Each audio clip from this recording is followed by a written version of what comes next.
Franklin TV presents Franklin High Boys Varsity Soccer. It's playoff season once again from Piscini Stadium, and as part of our doubleheader, after the girls team defeated Belmont, the boys try to do the same. Hi neighbors, I'm Ryan Martin, joined alongside Jay Horrigan, and behind the camera today, Meredith Robertson and Melissa Marchese.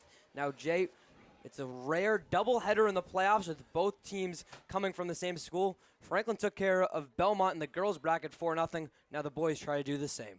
Yeah, it's a big night here for the high school. And Ryan, I don't know what the crowds have been all year, but there's a huge crowd for a Monday night. Yeah, but that helps when you have two great games back and forth. Yeah, nothing really as far as soccer crowds go has been this size yet. It looks like maybe a football game towards the end of it now, but probably a scattered couple hundred, close to probably 1,000 in the stands tonight. For Belmont, they're coming into this one as a 25 seed. They'll be going from right to left across your screen to start this one. Franklin as the number 8 seed in the hosts, going from left to right. It's the Panthers who will start with this one. We welcome everyone from both Belmont and Franklin back into this second part of the doubleheader as we're underway here. The Panthers in their blue jerseys, light blue trim and white numerals. We'll start us off here with this one as it goes way back. Will Clausen letting it go. And it will actually be our first corner of the game, Jay, with just 16 seconds in. Well, we'll see what Belmont, what they're able to pull off here, if they're able to capitalize it. You also will get an idea of... How about this cross? We have the first one of the game. As you mentioned, we get the idea. Yeah, you'll also see what kind of game the officials are going to let the players play. That's your favorite part of all this, That right? is. That's the reason I'm here. Jay Horrigan, our official. And he's our official in the booth today, and our official on the field is Dan Murphy and Eric Gomes. So you know Murphy?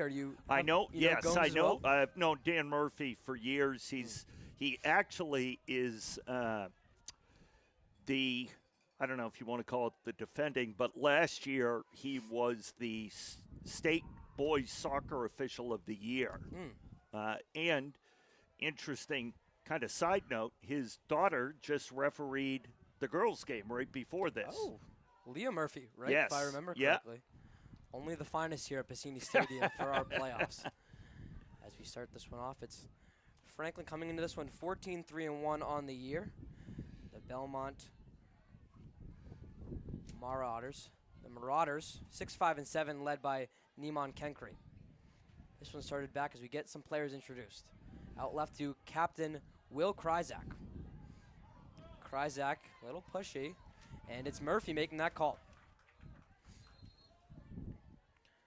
Franklin, coached by Fran Basitis in his 52nd year with the program. Geez, they've got to get coaches that stay longer, huh, I know, Ryan? I know. That's too much turnover here. Yeah. Especially in the soccer bracket where you have Basitis at 52 and Geisen at 32. Yeah. Just can't build a program with that kind of turnover. Yeah. Jakes, I should say. Out forward to Andrew O'Neill. O'Neill losing that one there, and Franklin, much like the girls actually in the first game today, can't get a rhythm going to start. 2.5 minutes in. Here's Bradley Herndon off a defender. It goes to Trey Level. Here's the senior captain. That one will go off a defender, though. Name him number 19, Captain Peter Grace. Franklin throw in their attacking third.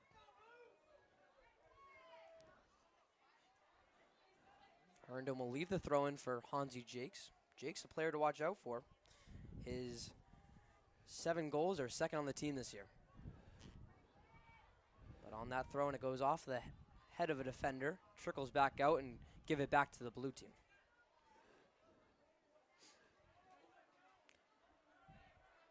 Here's Trey Level with some space in front of him. He'll go left to Gustavo Martinez. Now, Martinez is fascinating of a story as this one going with Garrett Sciaglarini. Back out to Level, who will launch a shot. The field goal is good, out of bounds on Franklin. Martinez, as I was saying, his first game back since a serious eye injury that actually kept him out for the final 3 weeks of the regular season. He participated in Franklin's scrimmage against Medway last week, and he's back and ready to go in the starting lineup for Coach Basitis in this one.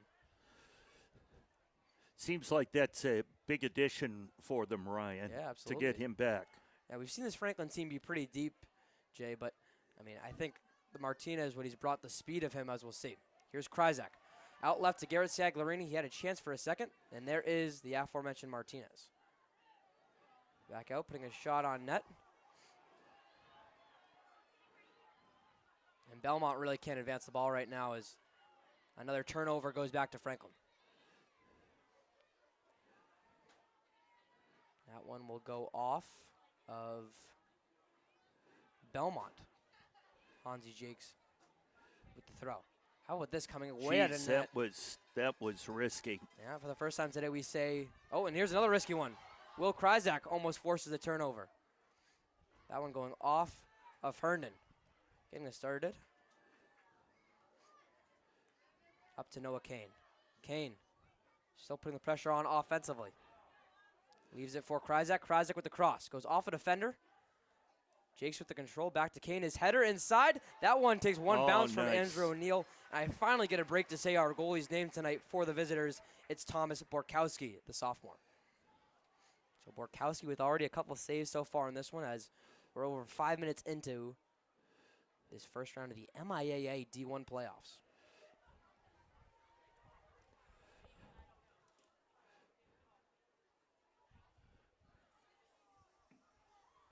Throw in coming from Martinez.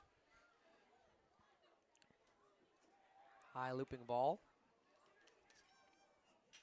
Couple of bounces. Andrew O'Neill's header goes right to the feet of Jakes. Jakes with a bit of a battle.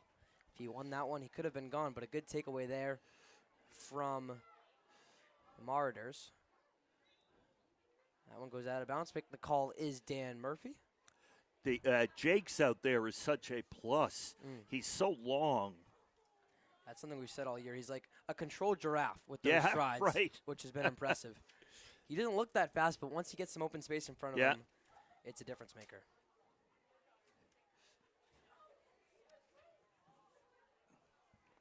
Belmont, their number 25 seed in this D1 tournament, playing guests to the number 10 seed in Franklin. So far, pretty even battle. No team able to take control. Martinez. Up left to Jakes. He uses those strides. And in an 11-on-11 battle, Jakes forces the kick out of bounds.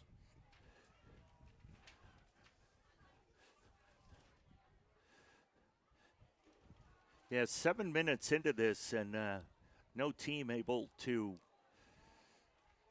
develop anything consistent or consistent pressure other than that one rush by Franklin. Yeah, one thing, as that one goes out of bounds on Franklin, one of the things, that I guess the few things that Pete Royce says well, as I kid, is that a lot of teams against this Franklin boys team like to go for the home run ball and just try and send it forward, as we see that forward movement leading to a Franklin turnover. Turnover for Franklin. There's just really no crispness in the passing. That one kicked way out of bounds, saying hello to the trees. That may be as deep as I've seen a ball go in a long time. Peter Grace with the kick. What we saw in the girls' game was actually a player for Belmont kicked one into about the fourth row of the stands. Excellent. First time I've seen that one happen this year. Here's Jakes with the throw-in. Franklin still looking for that controlling first goal. Belmont with a good takeaway, and they're defending third. Big clear ball, and this one goes all the way to junior captain Rex Sinelli, the anchor of the defense. Back with it and speeding is Kane. Kane will fire a shot on it, goes off a Belmont defender. Back right to Herndon, who is able to go left towards Garrett Sagliarini. Nice move. Good move by Sagliarini, as you say. That one left all the way back for Borkowski. Pressure to no avail. Ryan, you said the Belmont goalkeeper's a sophomore, correct? Only a sophomore for Coach Kenkry. He's playing pretty comfortably so far.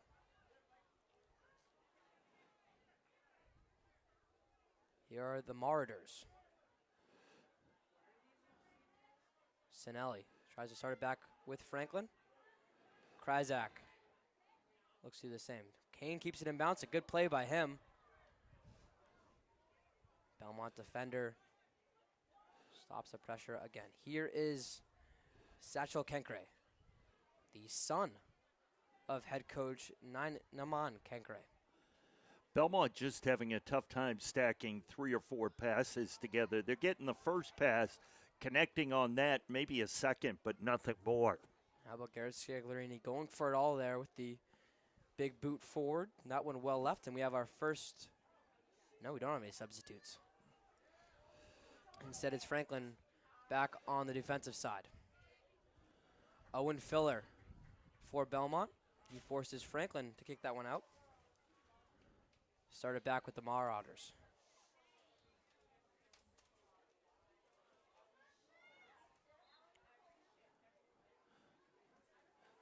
It's going to be a push there on the Belmont player. Dragonetti.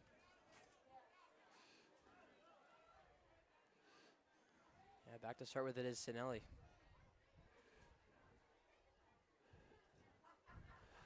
Sinelli, big kick forward. Jakes uses some of that height, and Franklin having to retreat. Back to Lovell.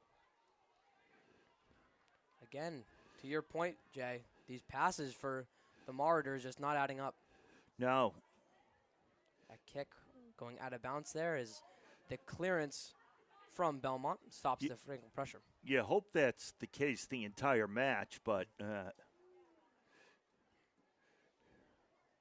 they're getting players open, Ryan. Yep. They're just not connecting.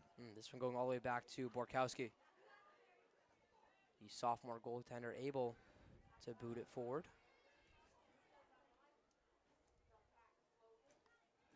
One thing, though, Jay, is that as bad as their passing and offense has been so far, their defense really been able to bail them out.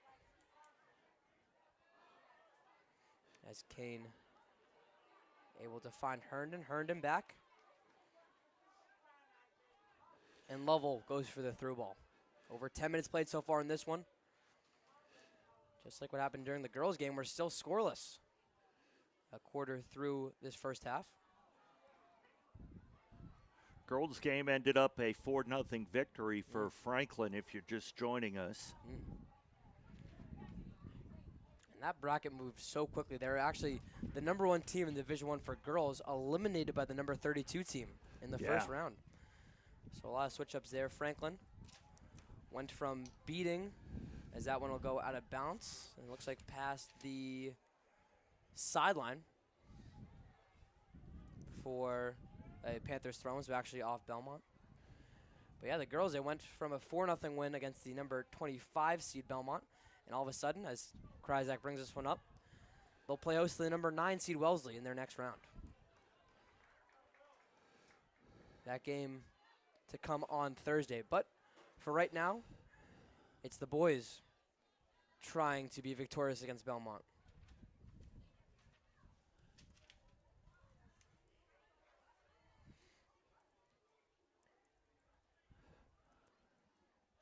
Marauders looking for their first real opportunity in this one. We haven't seen Belmont force our goalie for Franklin, whom I haven't mentioned yet either, as Garrett Scagliarini goes down. This game really just being played within the midfield right now. But Jack Perlman is your goalie tonight for Franklin, a junior, in the backup goalie for Coach Fran Basitis.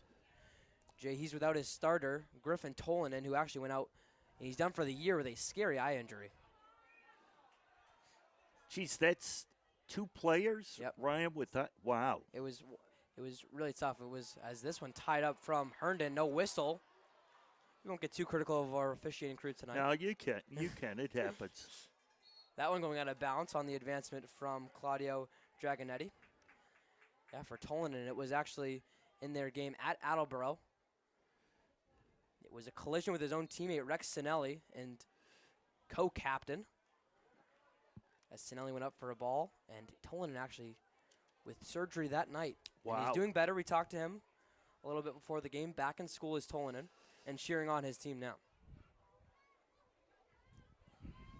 On the throw-in now is Owen Filler. Long arcing throw-in goes off the head of Scagliarini.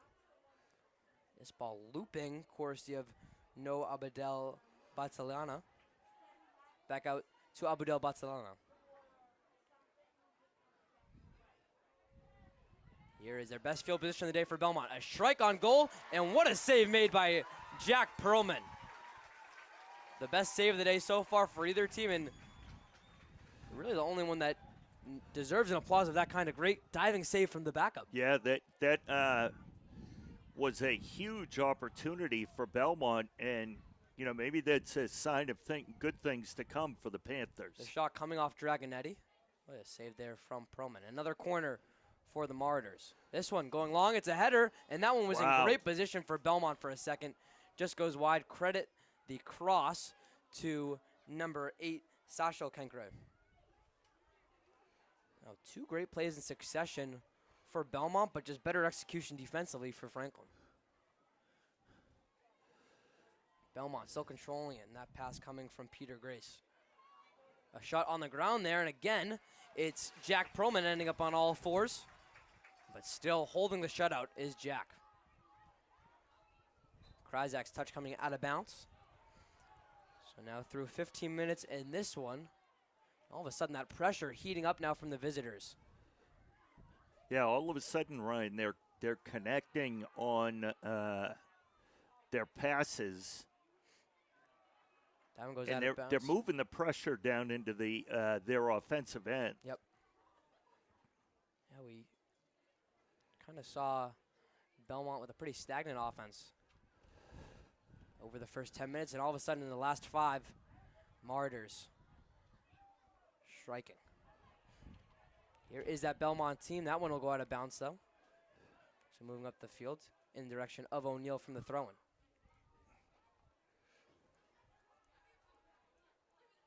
Will Clausen providing the defense right there, and Martinez to bring it up now. Forward, one touch from O'Neill to Jakes. Instead, it's Belmont coming back with possession. Big boot right there, but Garrett Scagliarini, right place, right time.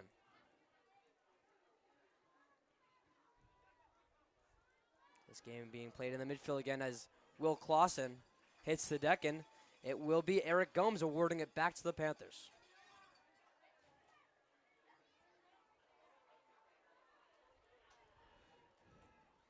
That one, a long looper from Kane. Coming way out is Borkowski, and a good call there from Gomes, Jay, as it's Sinelli running into Borkowski. Yeah.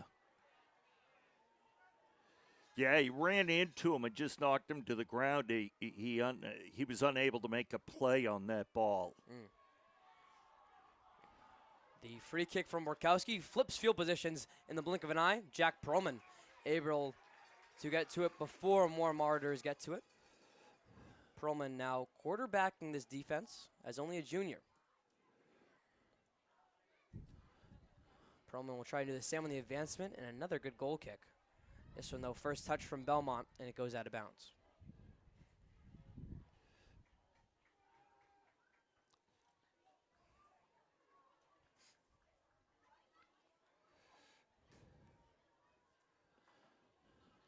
On the throw-in from Martinez, it goes back to Kane. Here's Kane with that speed once more. Kane will fall down, and it will go back to Belmont. Martinez touches it, though, and it's the Martyrs resetting.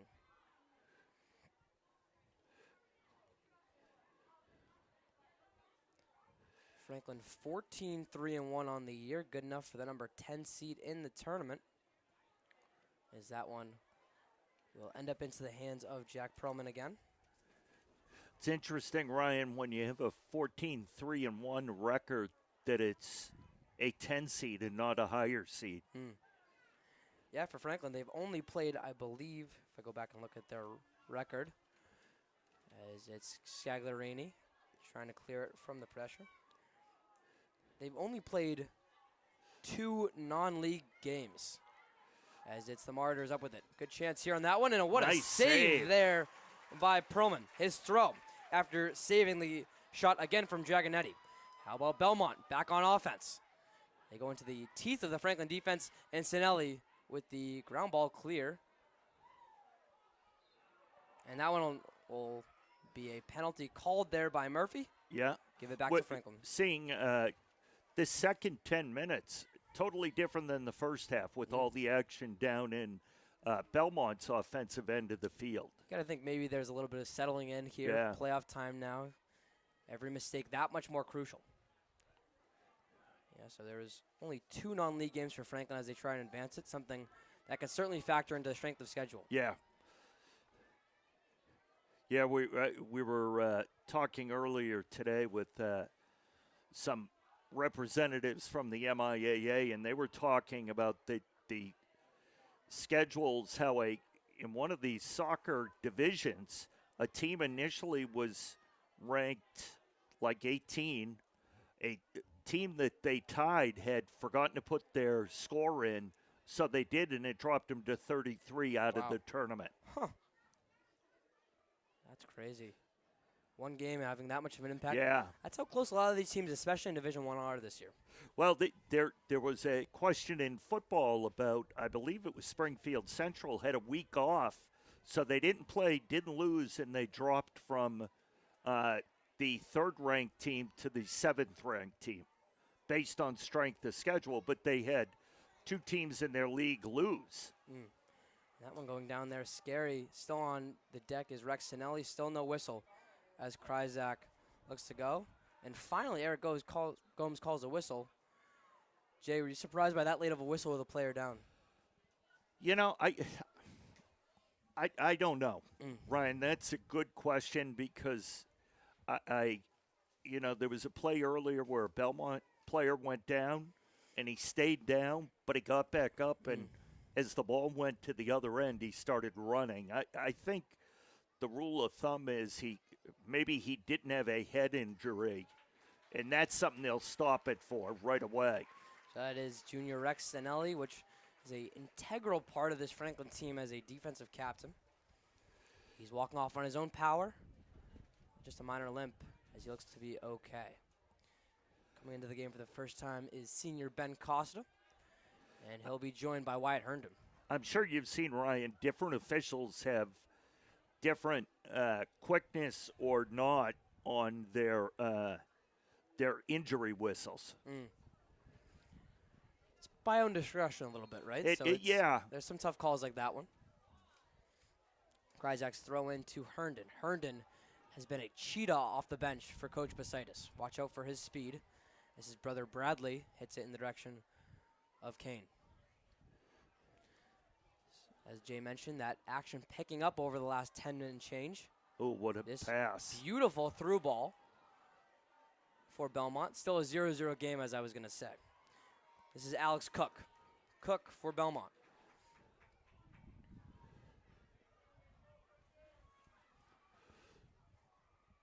Goes wide, and he'll be back with the Marauders.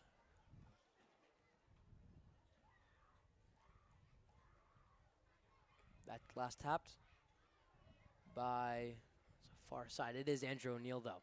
Back on the throw-in from Belmont. Jay, I know you came a little bit later, but this does feel like the sense of the girls' game in which that one goal, that first goal, could be huge in deciding the champion here. Yeah, from what you and Pete Royce were kind of saying, that first goal kind of, even though it was a 1-0 score, kind of blew the game open for the girls earlier. Especially when you have such a big seed discrepancy. Yeah. And this one's a little bit closer with 10 and 23 compared to their 8 and 25. But if Franklin's supposed to win this game, so if you can get a goal there for that confidence, that's huge. Here is Noah Kane. Turns that one over towards the defender, who flips from left to right. Will Clausen able to come into the picture. Clausen's kick forward to Michael Fernandez-Martin, another substitute for Coach Basitis. Kane outright to Herndon, who is able to find Fernandez-Martinez for a second. And that one goes back out left to Andrew Bello.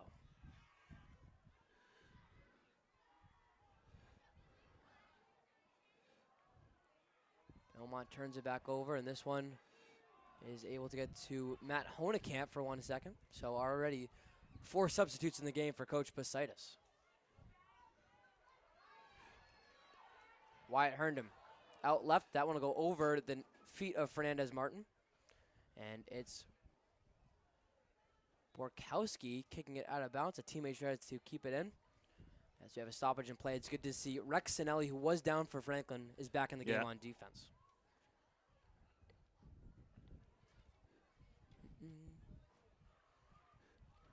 Throwing coming from Costa.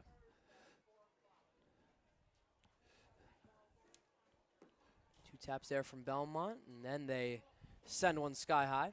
They'll one hop right into their bleachers.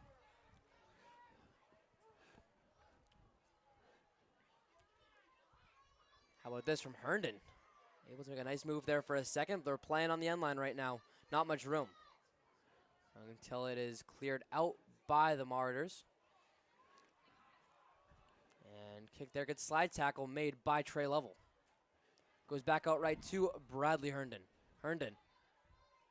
No real possession there as it finds its way back to Belmont. And it's Cook once again on that far side. But here's Will Clausen. Franklin switching possessions.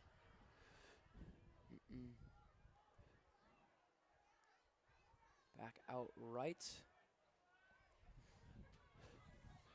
Belmont much more effective in the last 10 or 15 minutes, putting pressure on the Panthers and being able to take the ball away and getting a little rush on it. Yeah.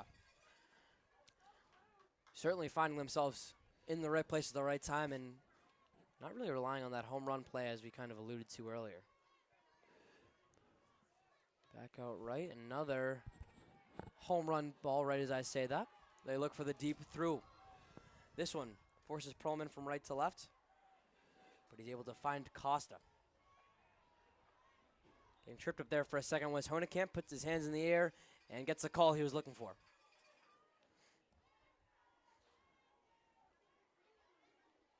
And Jay, one thing about these double headers when you have the girls and boys coming right after each other, it's you get that pizza party smell after the win. You know what's the first thing I noticed when I pulled into the parking lot? Really? Or that early? Was like, where's the food? The girls celebrating their 4-0 win with some pepperoni and cheese. Not impossible to concentrate, but it does make it harder for us up here. Well, you know, it would be kind if they brought some up here. Halftime is 14 minutes and change. Maybe we'll make a stop. We'll keep you guys updated. Costa for the throw-in.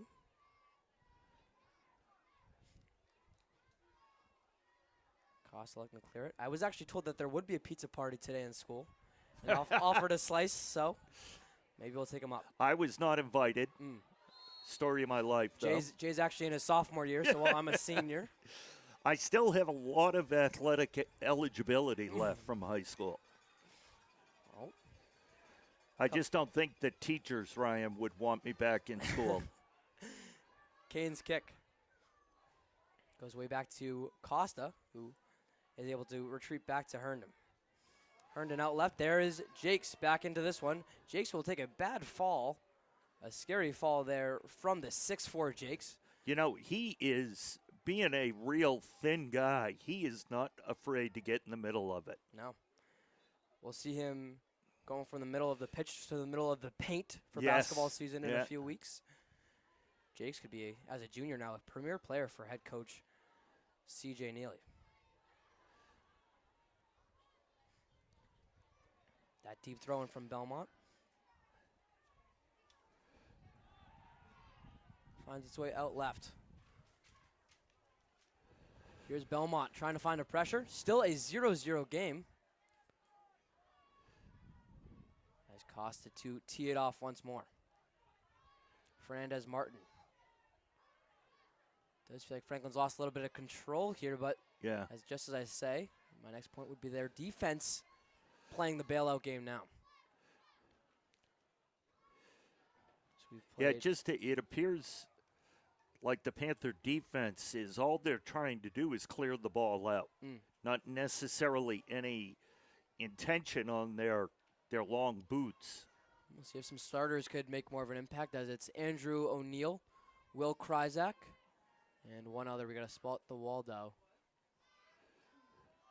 Believe Trey Level coming back in. How about this shot from Noah Kane? Never a real chance of that one coming down, but again, Kane, Pete, I'm Pete. Oh, I'm Jay. it's the first game of the season with Jay. Hello, neighbors. Jay, Kane really showing off that pressure and the strength so far today. That was bound to happen at some point. Absolutely. For it to happen 27 minutes in, I'll take it and apologize. Way back to Sinelli. Sinelli up forward to tray level. Finds Gustavo Martinez back to the right.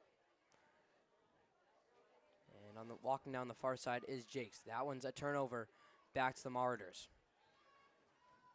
How about this one? Speed from Kane. Can he force a turnover? Not yet. A one tap back to Belmont. Kryzak jumps back into frame, but on the one bounce, it's Perlman. A little bit of pressure there, and maybe a possible header. That took a little tricky bounce there. Maybe some backspin, too, as that one Yeah. looked like it boomeranged backwards. But Herndon occupies with a good crowd still on hand here, as there's a slight breeze coming in from the far side. Well, it's because there's pizza around here, right? A tasty breeze, is that Yeah. an adjective that could be used? Kane back towards the midfield goes D to D to Will Clausen. Trey level. Out left to Martinez. Franklin, they don't want to opt for this home run through balls and seeing if they can get through. They're trying to go to the passing. Just too many turnovers. As Martinez lets that one go way back to the sideline. It'll be Franklin to start.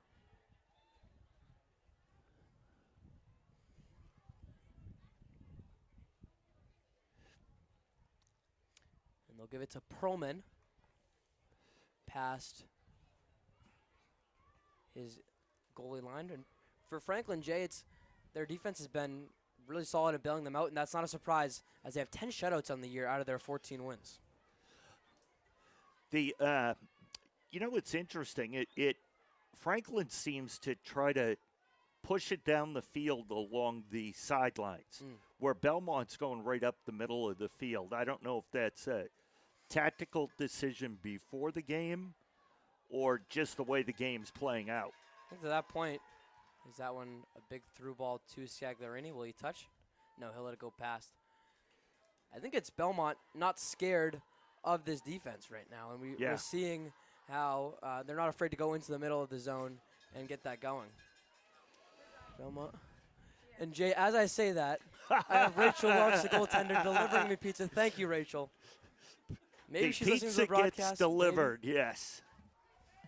Tremendous. The 10 minutes we don't have to wait, we thank Franklin girls varsity goalie Rachel Welch with the tipless delivery, I should say, too.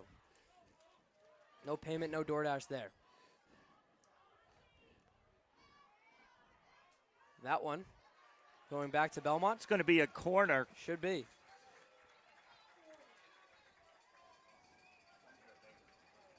As that one will be a first corner of the game for Franklin. It'll be Noah Kane to lead it off. As I pass around pizza, here's Kane. Yeah. That through ball, not able to get down. A good cross there, but it's the Marauders getting to it first, and here comes their offensive attack.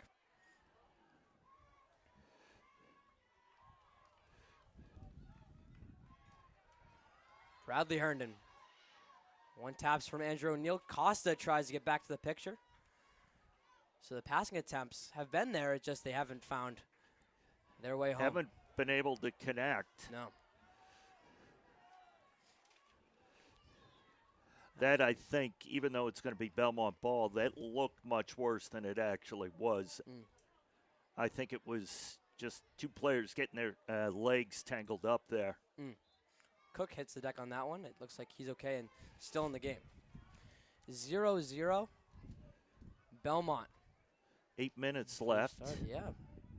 What a gorgeous night, Ryan. It really is. It really is. How about the weather here in November? We've been so lucky. This may be the end of it.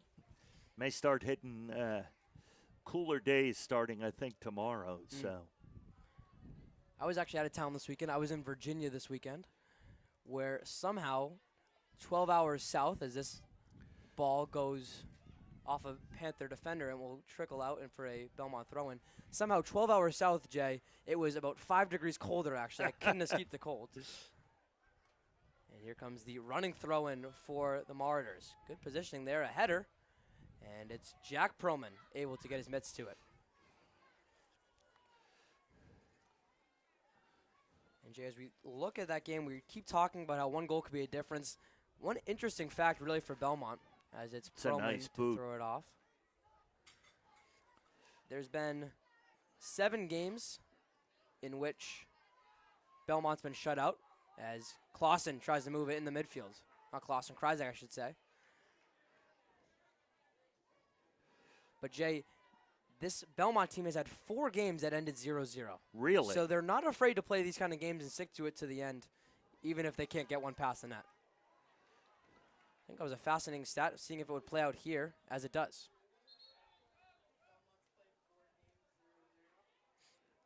Maybe a broadcaster's nightmare is what I was calling it to Pete earlier. 4 games in which you can't find one pass. We'll see if it gets to that. Maybe we want it to get to that in a playoff game. Yeah, that would be exciting on our end. No 0-0s come the postseason. Here's Scagliarini. O'Neal with the box out. He's done that in the basketball court before. He leaves that one on the ground, and finally, for the first time in a while, we have to mention Borkowski's name as he makes the save on the ground. He was under a lot of pressure to start the game, and things have been relatively quiet for him. Scagliarini tries to move it up, and then it is Kane. Jakes to Kryzak, one tap back to Jakes. Kryzak finds loose ball, and then it goes all the way to level. Kryzak leaves it for Martinez, goes off a Belmont player, stayed in bounce. The Panthers and Marauders playing pinball right now, going back and forth. Here's Clausen, finds Kane with some space. Kane with the green on the ground, he leaves it. And it goes all the way to Borkowski, who's again on all fours with the save. Yeah. Nice opportunity there for the Panthers, just unable to capitalize. Not able to get the greatest shot off there. Kane. Can either team get one past? We have 5 minutes to go in this first half. A goal going into the halftime break would be huge for either squad. This one taken away by Kenkry. Kenkry is through ball to no one in particular. I wonder if that was that Kenkry or a Panther who touched it last? Perlman had the speed there in the kind of adjustment as if it was off a Panther. And Perlman will kick it off.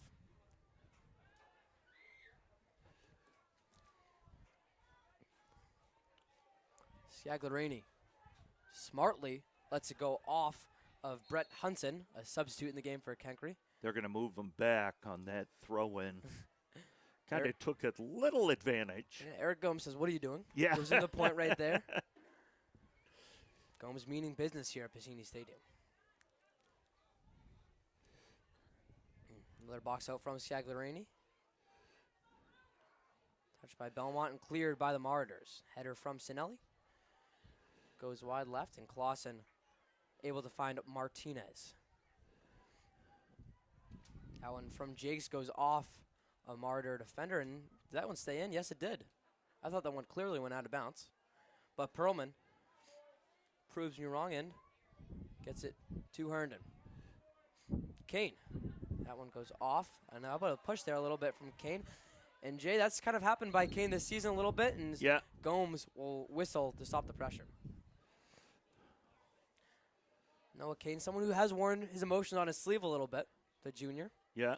Especially when Martinez went down in that game, because that one coming off a hit with a opponent, obviously Tolanen, coming off a teammate collision. But this one is Martinez.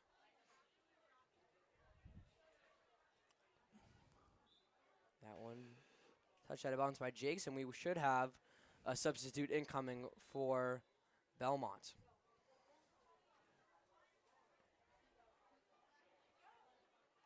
And not only a substitution, but Maybe a timeout. It will be a timeout for our visitors. So 0-0 our score with 2:37 to play in our first half.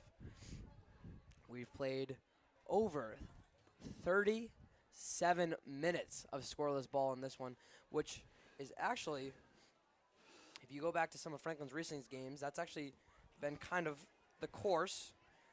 Their last game against Milford, Jay, in which Milford won 3-2. Milford actually swept the season series against Franklin. It was a scoreless first half, and then Milford scored about 10 minutes into the second half. So not only is this kind of how it's gone so far this year for Belmont in a lot of their games, but for Franklin, this is deja vu to their most recent matchup. Interesting. Not surprising that Milford swept the series, but it's interesting that shows you what kind of year Franklin has had to have a better record than Milford. Milford 11-5-2, and the Panthers 14-3-1. Normally, Milford is up at the top of the Division I standings. Yeah, they've ran the Kelly Rex division over the last couple of years, but this year with Coach Basitis, and to his credit, this is a really great group of seniors. What we've seen, Kryzak, Trey Lovell has poured on. Lovell on the year has a team leading 8 goals and a team leading 11 points. Those are both top 10s in the Hawk.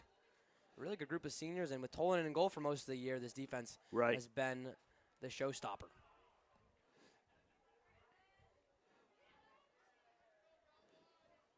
And O'Neal gets a pass back, and Kane again with some green. He looks to dribble, but a good turnover there as Kane a little slow with it. Belmont. He's kind of even off the pressure. It's been Franklin who controlled it a lot, then Belmont now kind of 50-50 with time of possession. Here's Jakes, those long strides of the 6'4" forward.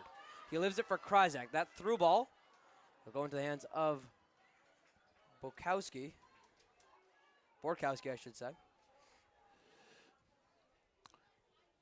We are under 2 minutes left in the first half. We'll start those clocks as the clock, I should say, now in the hands of Eric Gomes and Dan Murphy.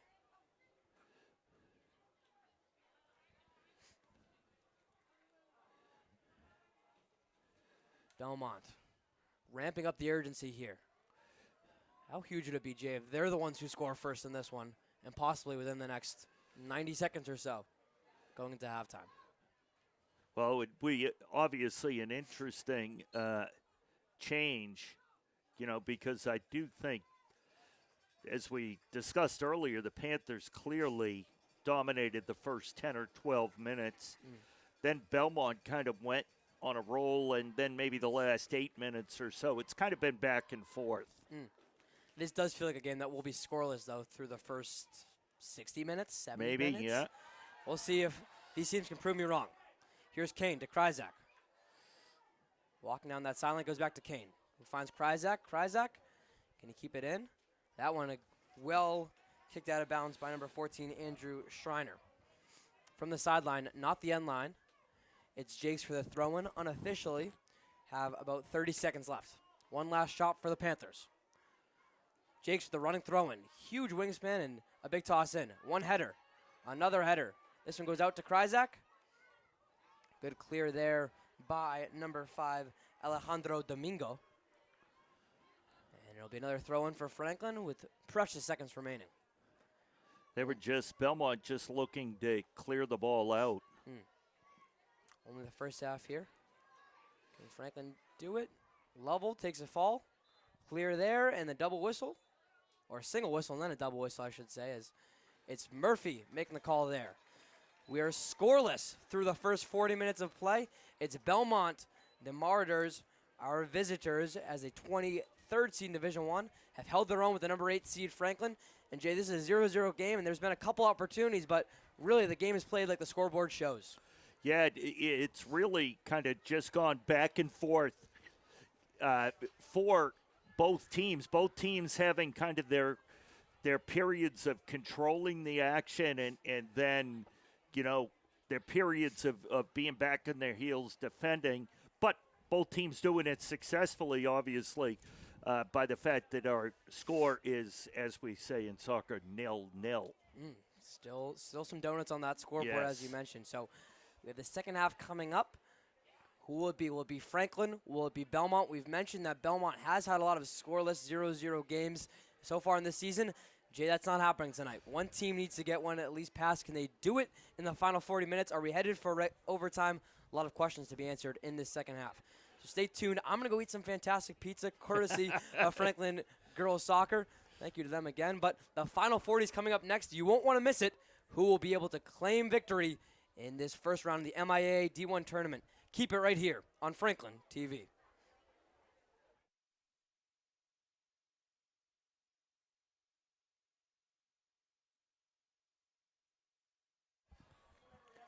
And we're back here on Franklin TV for our second half of boys varsity soccer in the D1 playoffs against Belmont. 0-0 so far in this one, as it's the Panthers, the number 10 seed in Division 1, hosting the number 25 seed, or 23 seed, I should say. 25 is the girls, 23 is the boys here at Pesquina Stadium. Still 0-0 as we welcome you back, Ryan Martin and Jay Horrigan behind the mic, Melissa Marchese and Meredith Robertson behind the camera in this one. And Jay, so far in this one, it's been played like a 0-0 game. The score shows a 0-0 game. Just a tough defensive battle. Yeah, but more importantly, Ryan, let's talk pizza. How was the pizza at halftime? You're supposed to talk longer as I have my last piece right there. He has one bite of pizza left. Yeah, again, the highlight so far of the evening was the girls' soccer team bringing a couple of handfuls of pizza up here, feeding everybody in the booth. So shout out to them, thank them for the dinner, although Ryan pretty much kept it to himself. I want to go along. I offered everyone a piece. Yeah. I offered everyone a piece. Got to make sure they know. Ryan getting the full press booth feeling of free food. It was tremendous, and we thank the girls' varsity team again, and junior goalkeeper Rachel Welch for bringing it up. Very kind of them. It's tough when you have a doubleheader. Didn't the game, especially right on top of each other? Right. I have not left this press box since about 3:30 p.m. But the pizza was tremendous, as Franklin looks to make some tremendous offense of their own and maybe win a playoff game here. That's also happening right now. Here's the through ball. What a shot there. And almost as I called it was Will Kryzak, the senior captain, slide tackling into a goal. That could have been a goal of the year candidate. Yeah, that was obviously for either team. That's the best opportunity that either team has had to put one on the board. For those of you, if you've been watching since the girls' varsity game, Anya Zuv for the girls' team, who had a hat trick today, had a goal opportunity very similar to that just missed the corner, and that one just misses Hansi Jakes on the through ball.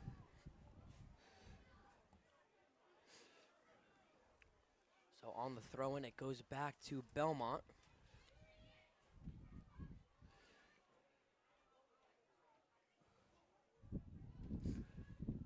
Franklin has been the aggressor so far through the first 2 minutes in this one, as they did in the first half as well. Yeah, trying to get a turnover deep in their offensive end.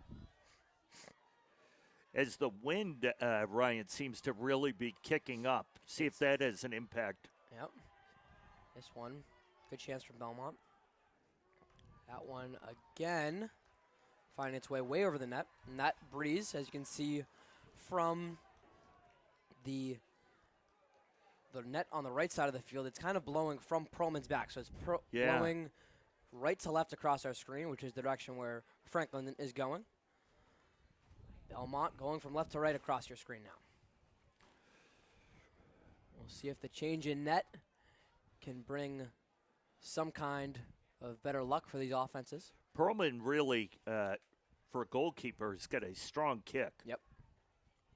Yeah, it's such an asset. It's almost like a punt in the terms of flipping the field. Obviously a punt a little more concrete, but in soccer you still love that strength. Here's Kane left to Andrew O'Neill, turned over. Martinez looks to get it back, and he does not. Back with Belmont. That one finally turned over from Herndon. Lovell Outright for Kryzak. Kryzak, can he get another opportunity right on net? Instead, he'll leave it for Scagliarini. Scagliarini on the far side, nearing the flag. Dribbles, moves, a good move right there. Cleared out, but to the wrong person. Noah Kane leaves one on the ground. That one sends Borkowski, I should say, to his knees once more. And we talk about how Perlman's been in goal, but Jay Borkowski for the Martyrs has been pretty great as well. He has been obviously, just a few minutes into the second half, he's been really called on to make a couple of key saves. That one, Scagliarini. Letting it fly there is Herndon. Looks like the physicalness of this match has turned up early in the second half. Here comes a screaming Sinelli on defense, and as you mentioned, that physicalness. Once again, no whistles, though, from our officiating crew, Eric Gomes and Dan Murphy. Much to the dismay of some parents.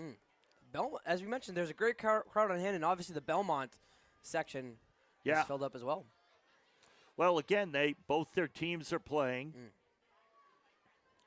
I think just from the way that we saw Sinelli come into frame on that one, you knew that there was going to be some kind of physicalness. Again, I think it was another one of those hits that maybe looked worse than what it was. As it's Perlman again. It feels like he's playing kickball, where he just puts all of it into it. You always wanted the soccer players on your team, and Perlman showing why. Now, kickball, that was one of my games. Yeah? Yeah, too bad I couldn't advance past fifth grade kickball, but in fifth grade I was strong. Yeah. Maybe a PKL invites in your future professional kickball league. Yeah. You can use some of that high school eligibility to help that out They before. still have plenty of it. Here's Kryzak. Back right, another trip there. But there is the speed of Jakes. He tries to dribble to himself, too far out, and it's Borkowski with the save. Another sliding one right there as it's Belmont, who really hasn't had an opportunity so far in the second half. That one flies into frame, and Sinelli flies it.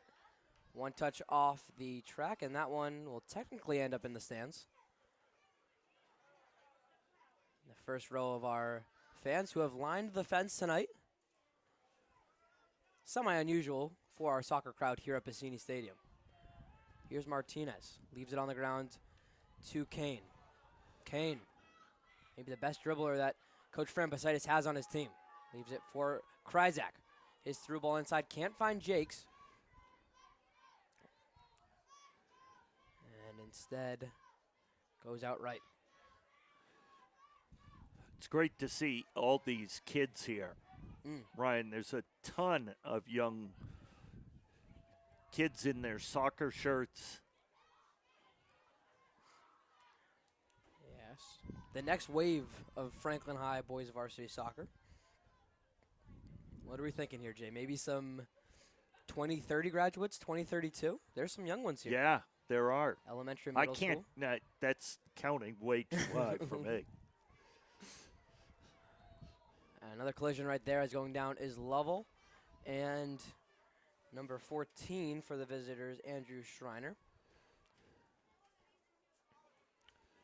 And that one will be a free kick coming from Belmont as we are nearing 50 minutes of scoreless ball.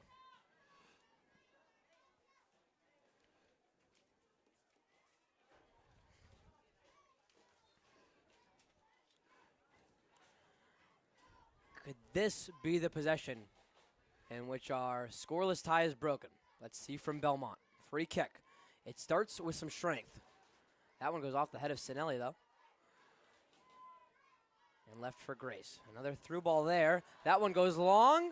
It's Honekamp with a touch to it. And Perlman aiding that one. That pressure comes from the junior Alex Cook, but a good play from Matt Honekamp. Perlman doing a nice job of tracking that ball down. Perlman's been perfect so far in this one. Yeah. Unfortunately, so has his opponent, Thomas Borkowski. Two guys who have really stepped up at the moment and who are non-seniors. You have Yeah, the right. junior of Perlman and the sophomore. And then a sophomore, yeah. Borkowski, yeah. Martinez for the throw-in. Sub coming into the game next for Franklin. This one is Jakes coming into this one. Jakes comes out. Maybe I was mistaken. I believe that was actually Martinez earlier because now it's Honekamp checking in.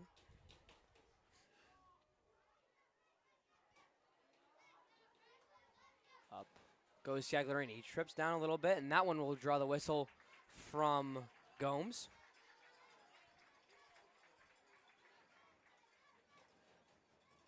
And this one's a great opportunity now, Jay, for Franklin, who will have the free kick right on the edge of their attacking third.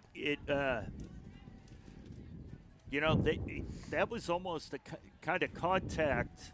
Obviously, Gomes thought there was a huge disadvantage there. The stadium seats rumble now. As we are over 10 minutes of this one, you can feel it in the press box.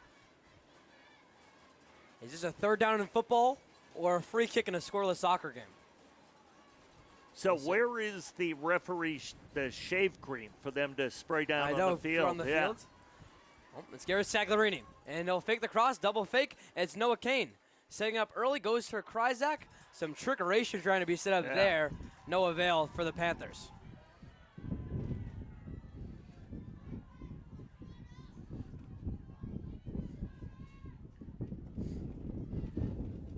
Belmont riding the sideline, and it is Murphy saying he goes out of bounds.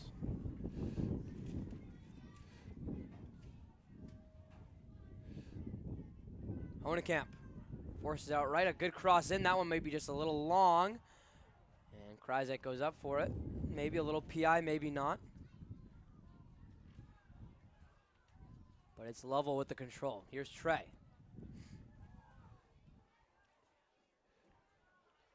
Back right to Martinez. Martinez smartly lets it go out for another Panthers throw-in.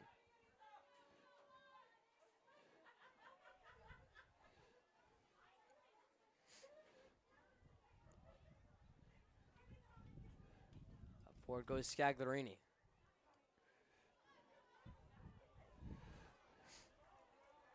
And that one deep. And it controlled back by Borkowski. Honekamp rushes into it.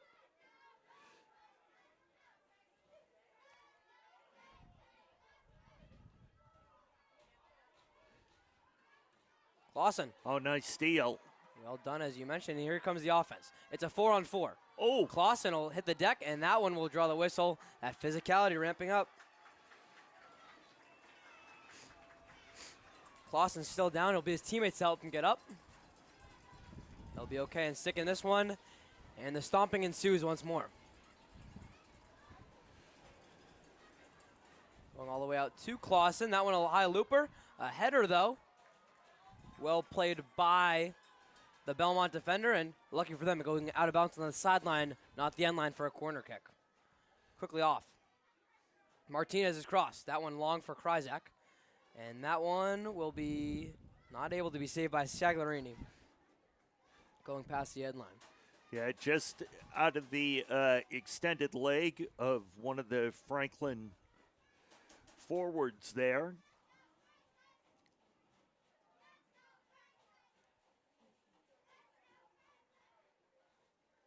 Here is the free kick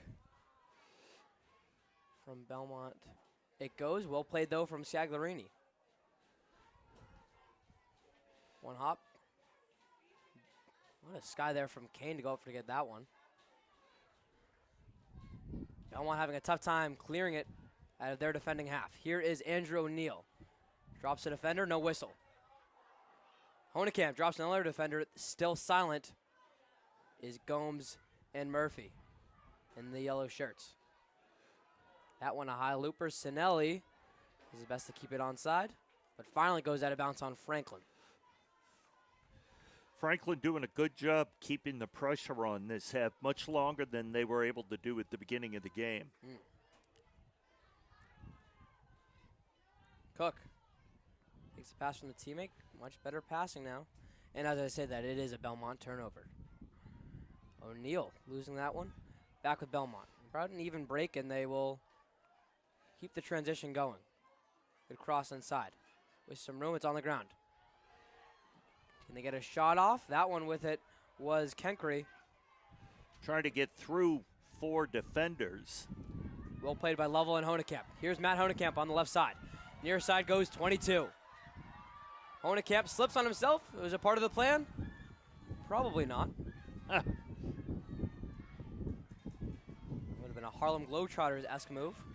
Instead, it's back with Martinez. The crowd wants some action. They want a shot on net. Won't get it here as Belmont able to clear. Antsy might be the word the crowd is right now. That's a great word, yeah.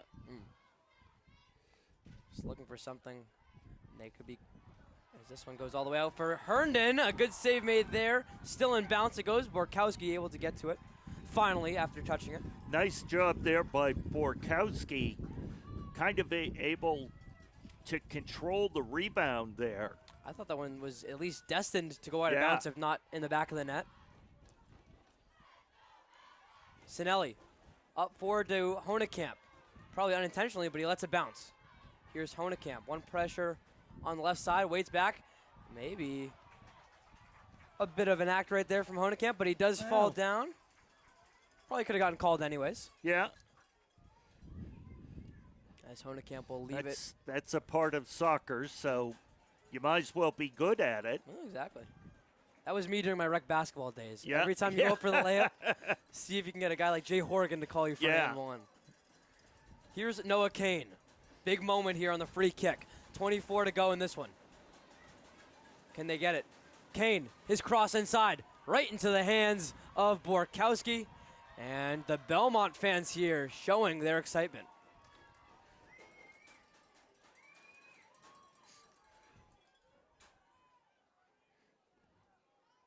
Borkowski to punt it off.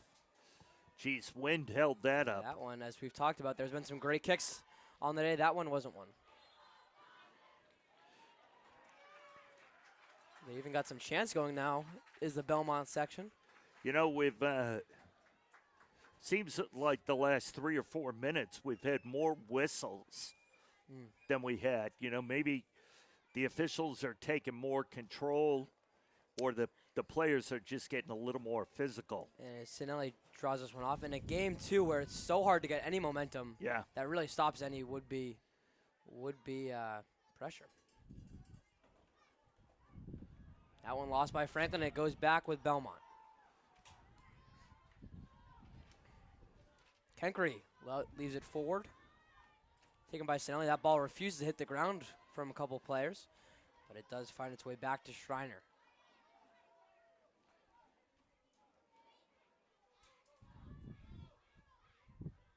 Advancement from Belmont. Stop from the Martinez header, but it's collected by the Martyrs. Clausen.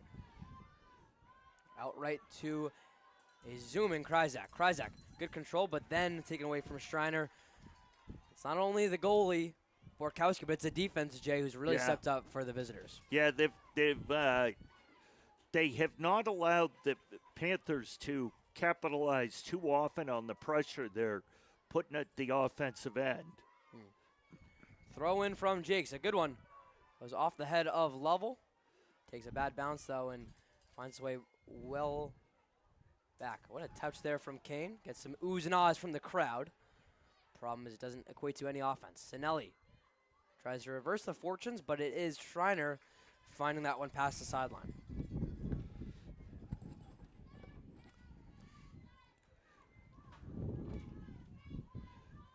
Out left, Belmont. But it's Martinez. Once again, this game playing on Belmont's defending half of the field.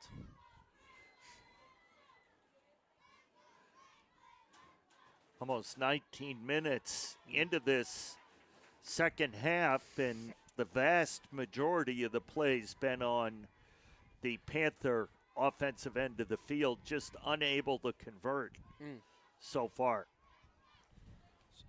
So, Jay, we have a whole first half of scoreless action and now 21 minutes of scoreless action. That equals Sinelli lays this one off as we wait for Jay Horrigan. Oh, that almost an own goal. An own goal disrupting the mental math of Jay Horrigan. Wow. Well, that one will find its way well out. Jay will pretend that you already answered the question. Don't worry about it. As that one leads to a corner kick for Franklin. Noah Kane, his corner leading to more stomps. 0-0. Kane to try and undo that. His kick, it goes up, and a player able to get a touch to it. But it is... I think it's going to be a goal kick here. A goal kick, as you mentioned, for Borkowski. So the Panthers' best opportunity to score was off the head of a Belmont player. It was. That's kind of been the story of this game. Yeah. You know? Only way you can really lose this one is if you hurt yourself, it feels like. Both teams are coming to play. So we are now over an hour through this one. 60 minutes and change of scoreless play. Herndon outright. This one left in here. Comes level. Crowd getting excited. But that one not able to hit home. Wyatt Herndon, the sophomore, back into the game for head coach Fran Basitis. Looking for a playoff win in his 52nd year at the helm of Franklin Boys of Varsity Soccer.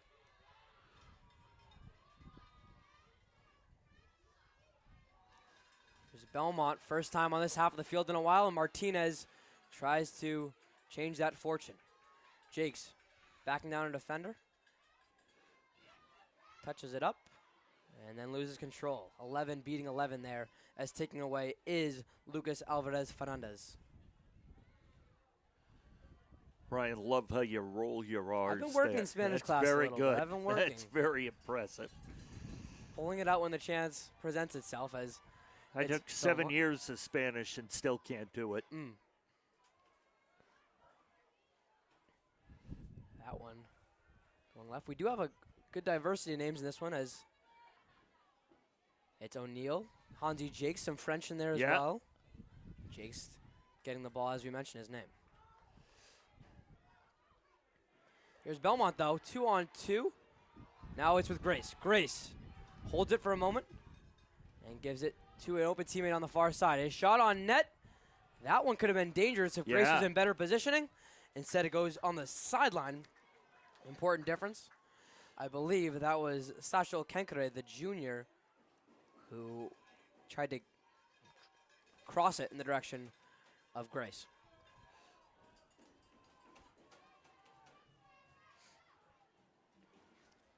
On the throw, and it's Stefan Manhikin. Not able to. Sinelli, his header. Gets it back to Kane in the midfield. That one, a long through ball. Now, Wyatt Herndon has the speed to catch up to that one, but instead, not the angle he wanted. One direction, one bounce, and out. Back to Cook. Who will make that great play, or possibly more likely that crucial mistake? Yeah. That is very costly and would lead to our first goal of the game. Moving with it back is Belmont. To Cook. Alex Cook outright to Andy Bello. Bello falls, so does Sinelli. There's the whistle from Dan Murphy, and they'll put it on Sinelli. Puts his hands in the air. Now, Jay, is that a penalty kick or just a corner? I don't know. It might just be a corner. Yeah. Look at this from Belmont.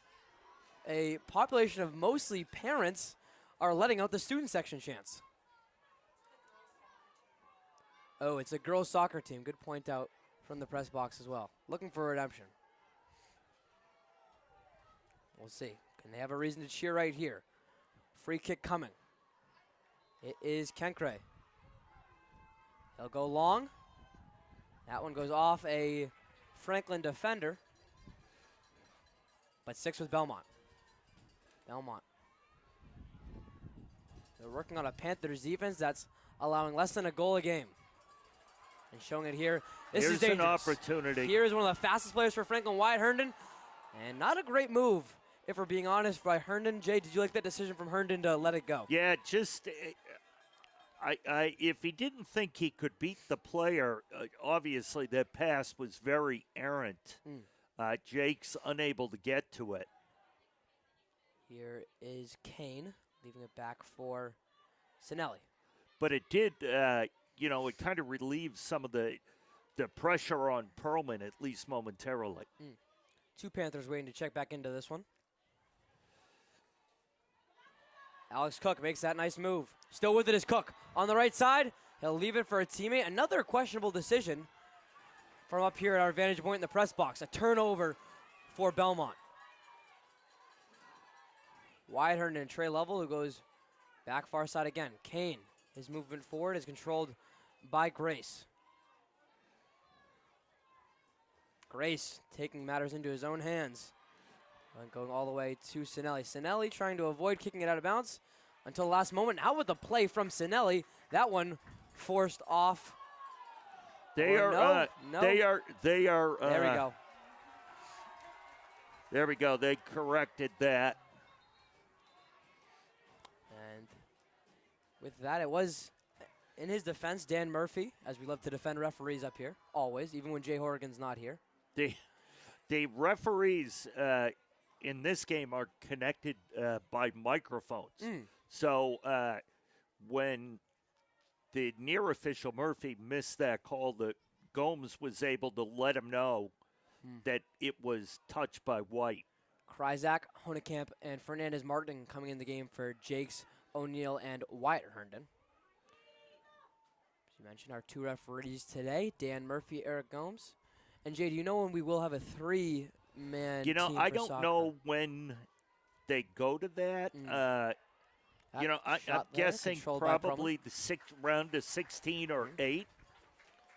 Round of 16 would be next round. Next round, right? In which Franklin actually already knows their opponent, too. Get that for you in 1 second. It is Leominster, the number 26 team in this tournament. That ball who beat Framingham, correct? They beat Framingham. The 26 beat 7 in penalty kicks. Are we headed to the same thing? Ooh. Some foreshadowing here from Jay Maybe. Horrigan. That one left past the end line. They'll award it to Borkowski in net. 13:15 to go until possibly overtime and then that moment for penalty kicks.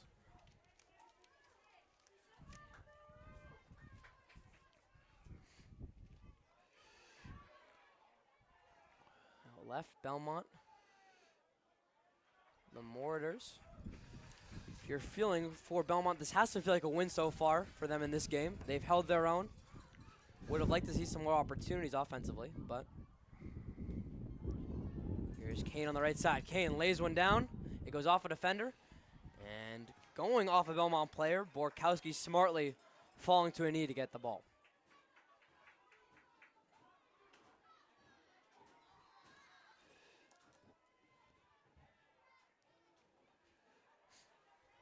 Kane gets it started again for the Panthers offensively. He falls to the ground. Kane's still down. He'll jog up now. But Belmont with the turnover. This one-on-one there. Sinelli hits it off that attacking Marauder forward. Honekamp going up for it. You can see that physicality going up. How bad do you want it between these two teams in an elimination game? Will Clausen. That one taken from Alex Cook and finds its way all the way back to Jack Perlman in goal. As this game continues, you feel like every time they switch direction, you just don't want the mistake to happen. It's almost like you're playing not to lose instead of to win, right, Jay? That one goes long. Fernandez Martin showing some muscle there, but it'll still go off Franklin and be back to Belmont.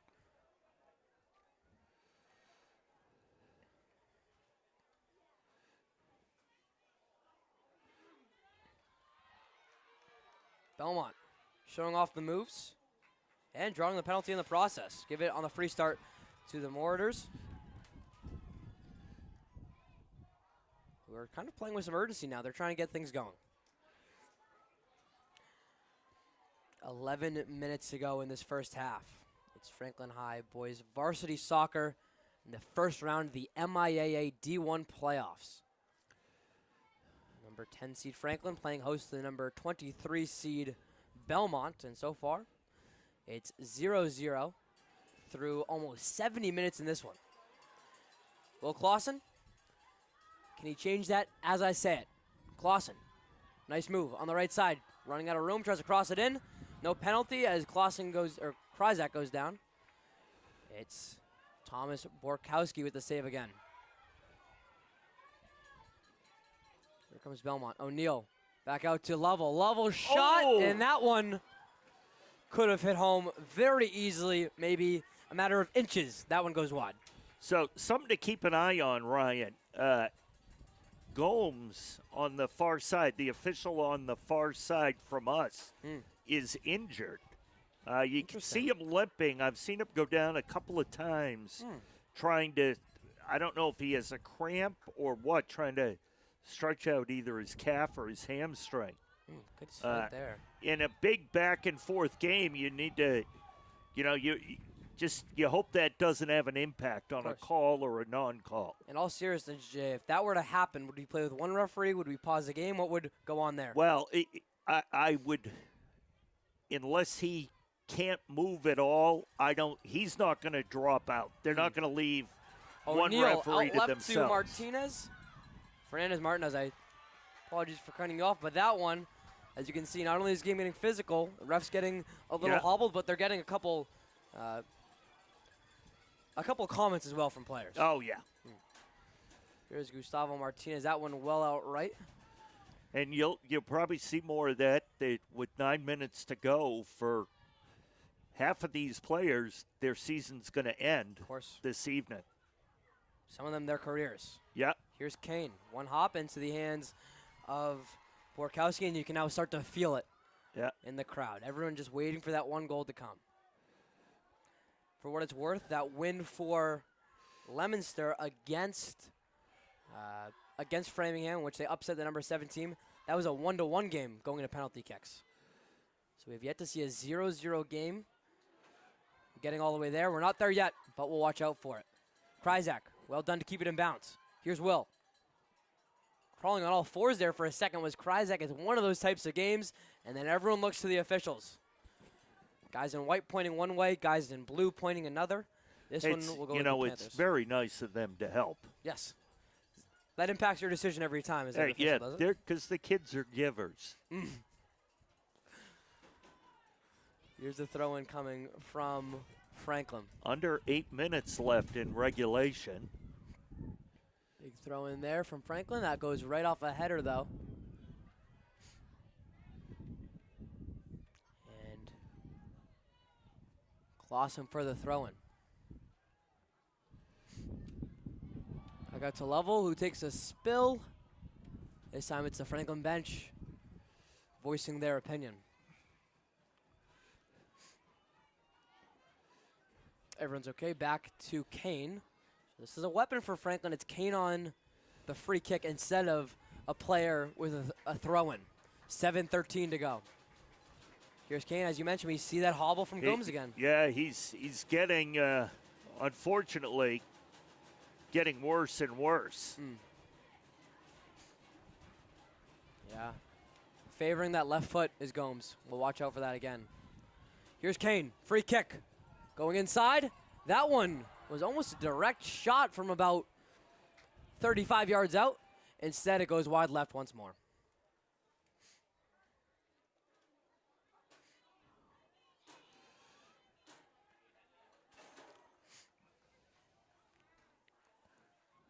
So to kick it off again is Grace. Under 6.5 to go. Sinelli goes for the header. Controlled by Belmont.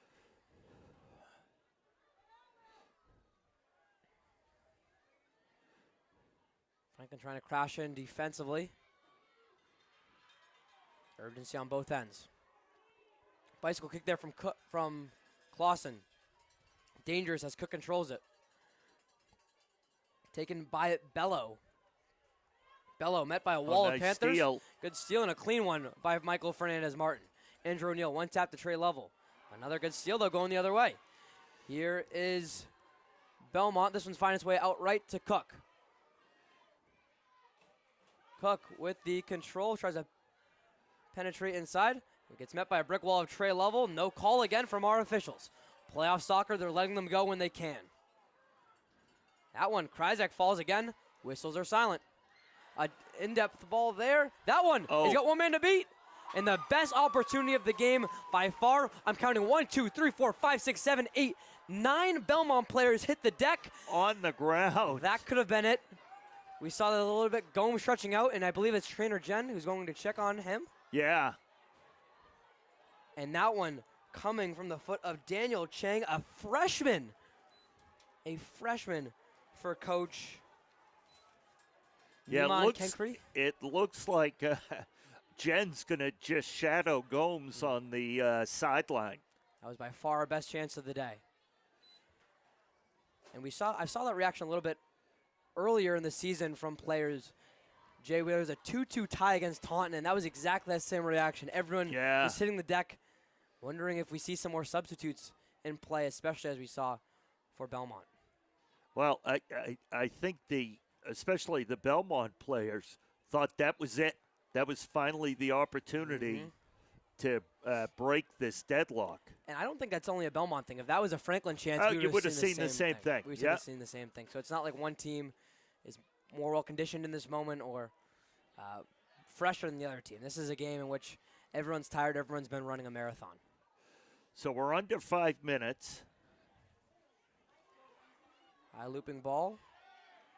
As you say, the officials now with the time.